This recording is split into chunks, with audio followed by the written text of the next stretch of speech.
আজকাল আমি অনেককেই বলতে শুনেছি, তোমায় ভালোবেসে আমি সব ছাড়তে পারি, বাড়িঘর, মা বাবা সবাইকে ছাড়তে পারি আমার এই পছন্দের মানুষটার জন্য।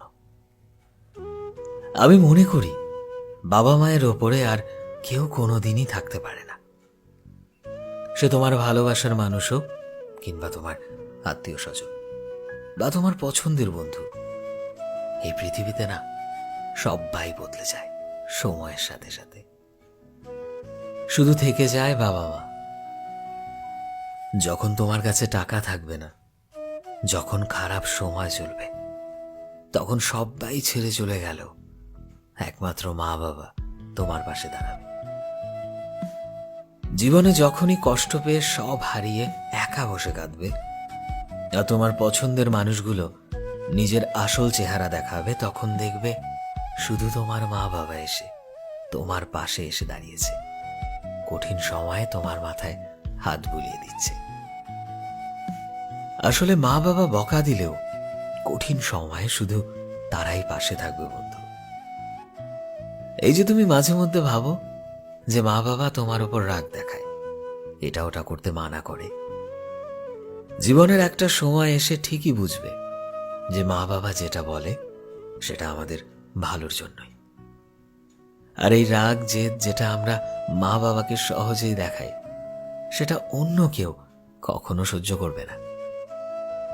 মানুষ আজকাল বলে ভালোবাসার জন্য আমি সব ছাড়তে পারি। আসলে আমি এই লজিকে বিশ্বাস করি না।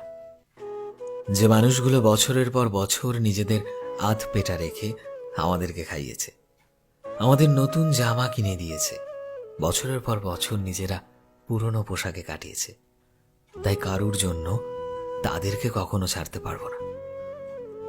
জীবনে যতদিন বাবা মা আছে আগলে রেখো, ভালো রেখো তাদের, কারণ বাবা মা ছাড়া দুনিয়া কতটা কঠিন একবার অনাথ আশ্রমের বাচ্চাদের জিজ্ঞেস করো।